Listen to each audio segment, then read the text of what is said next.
normal modes and normal coordinates.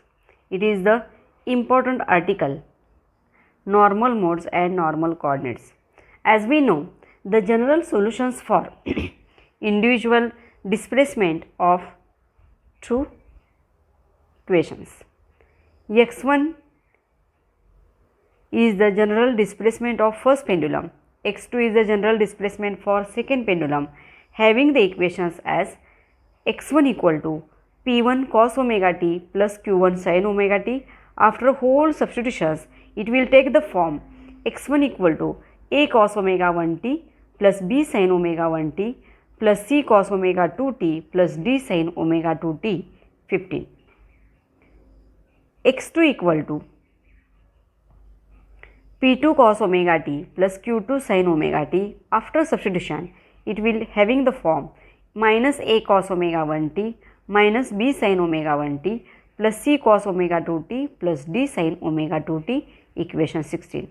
As we observed, the both equations 15 and 16 each consists of a single frequency omega 2 and omega 1 respectively.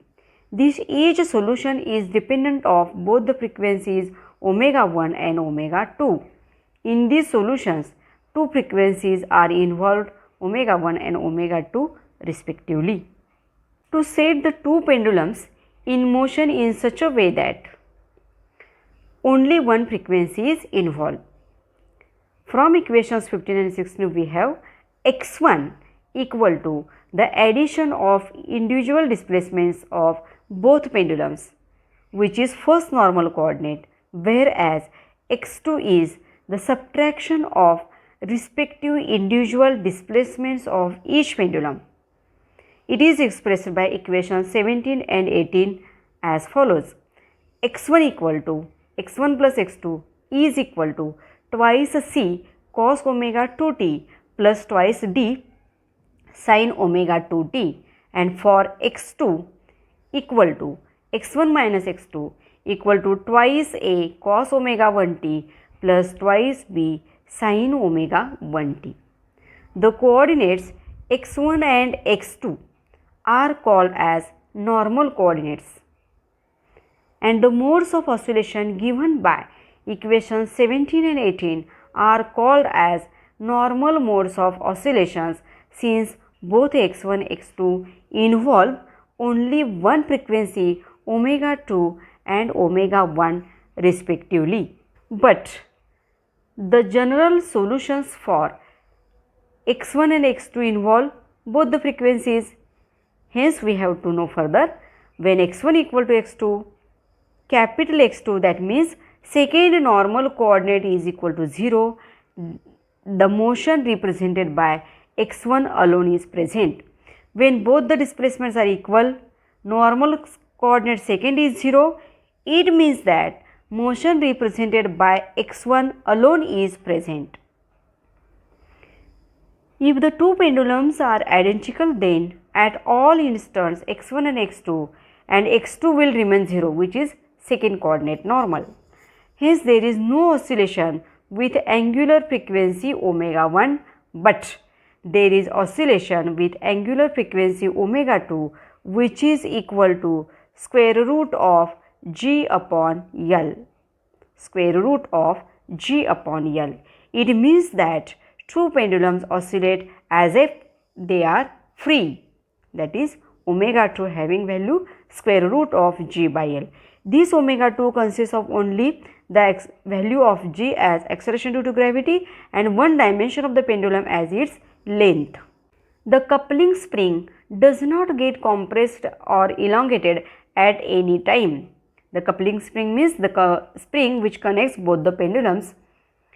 The normal mode of oscillation is called as symmetric mode of oscillation, and the particles are oscillating are in phase with frequency omega 2. Normal mode of oscillation is called symmetric mode, and particles of the symmetric mode oscillating in phase with only frequency omega 2. When we consider again the initial conditions like capital X1, that is the addition of both equal to 0, that means x1 equal to small x2. From this, it is clear that both the pendulums are facing to in opposite direction to one another. One is left and another is towards right. And therefore, omega 2 is equal to square root of g by L plus twice k by m. Omega 1 is having value square root of g by L plus twice k by m. It implies that the spring is compressed or elongated and exerts a restoring force, since in its expression the spring constant k is available. That's why the spring is compressed or elongated, shown by the restoring force. And these oscillations are called as anti-symmetric mode of oscillation. Here the particles always move out of phase with frequency omega 1. Here the two concepts are again symmetric mode of oscillation and anti-symmetric mode of oscillation. Symmetric mode of oscillation having frequency omega 2, anti-symmetric mode of oscillation having frequency omega 1. Omega 2 is having value square root of g by L, whereas omega 1 is having value square root of g by L plus 2k by m. In case of symmetric mode of oscillation, particles are oscillating with always in phase with frequency omega 2, whereas in case of anti-symmetric mode of oscillation, particles always move out of phase with frequency omega 1. Among these frequencies, omega 1 and omega 2, omega 1 is always greater than omega 2, means anti-symmetric mode has higher frequency of oscillation than the symmetric mode of oscillation. It is clear from the equation. It is because in the symmetric mode, the spring does not have to do work during the oscillations, but in the anti-symmetric mode, the spring has to do work and the frequency is raised or increased. Hence, anti-symmetric mode has greater frequency than that of the symmetric mode of oscillation. From equations 17 and 18, it is seen that the normal coordinates x1 and x2 are independent of each other, because x1 equal to addition, x2 is equal to subtraction of respective individual displacements of each bob in the coupled oscillatory system. Hence, equation 19 and 20 and final equations as 21 and 22. Displacement of first pendulum in terms of normal coordinates equal to x1 plus x2 by 2. Displacement of the second in terms of normal coordinates equal to x1 minus x2 upon 2. Their accelerations are x1 double dot is equal to double derivative of RHS, whereas x2 double dot is equal to double derivative of its RHS shown here. After that, these values substituting in the first equations of motion which were in the first article of the topic, that is m by 2 bracket x1 double dot plus x2 double dot is equal to minus mg upon twice L bracket x1 minus x2 minus kx2. The second equation m by 2 x1 double dot plus x2 double dot equal to minus mg by twice L. Now difference is here, bracket x1 minus x2 minus kx2. From these two equations, we are having the simplified form as this: mx1 double dot equal to minus mg upon L x1.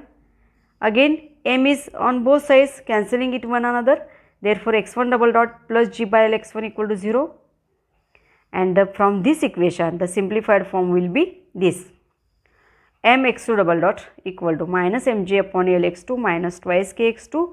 Again m is common from both sides, it will cancel each other, therefore x2 double dot plus g by L plus 2k by m into x2 equal to 0. These are our equations number 21 and 22.